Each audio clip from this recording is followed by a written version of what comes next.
Bonjour et bienvenue sur Radio Mangalala. Eh bien, Félix Tshisekedi est la nouvelle armée congolaise, de l'armée des clochards à celle sans capitulaire.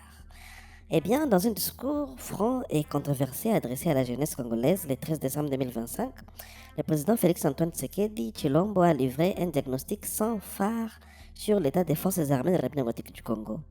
À son arrivée au pouvoir en 2019, pardonnez-moi l'expression, je trouvais une armée de clochards, a-t-il déclaré avant d'affirmer avec force, nous n'avons plus une armée de capitulaires.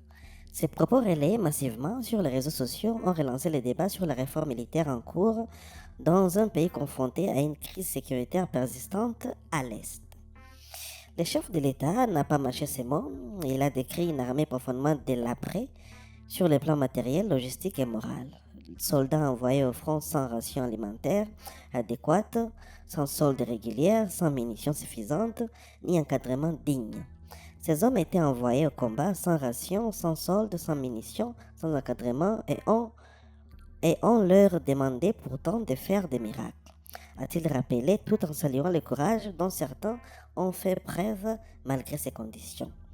Cette image d'une armée de clochards renvoie à des décennies de négligence et de corruption et d'intégration successive des groupes armés issus des guerres successives, notamment après la conférence de Goma de 2008. Les FARDC, agrégats des factions parfois rivales, ont longtemps souffert d'une chaîne de commandement fragmentée, d'infiltration ennemie et d'un usage détourné des troupes à des fins privées ou économiques, gardiennage des sites miniers par exemple. Le président a également évoqué des réalités qui lui auraient été cachées au début de son mandat, notamment les degrés d'infiltration et l'état réel de la désorganisation des forces. Dans ce contexte, il a présenté des excuses indirectes pour certaines promesses martiales antérieures, reconnaissant que la RDC n'était pas alors en mesure d'engager une confrontation de grande ampleur. Depuis 2019, surtout après la consolidation de son pouvoir, Félix Tshisekedi a fait de la réforme des FARDC une priorité parmi les mesures phares. Doublement annoncé des salaires des militaires, même si l'inflation des francs congolais a atténué l'impact réel, meilleure prise en charge des familles, des épouses et des enfants, l'objectif affiché est de restaurer la dignité du soldat pour qu'il se concentre sur sa mission régalienne. Plusieurs remaniements ont eu lieu, dont un important en décembre 2024, en pleine offensive du M23, avec le remplacement du chef d'état-major Christian Chiwewe par le lieutenant-général Jules Banza Mwilambwe, ainsi que des ajustements dans les services de renseignement et les commandements régionaux. Des milliards ont été alloués à la défense pour l'équipement, la formation, les infrastructures et des partenariats, y compris avec des sociétés militaires privées. Une loi de programmation militaire a été adoptée pour structurer ces efforts sur le long terme. Renforcement du renseignement, redéploiement des troupes sur les fronts propriétaires et lutte contre les réseaux de contrebande finançant des groupes armés. Le président martèle que ces efforts ont porté leurs fruits.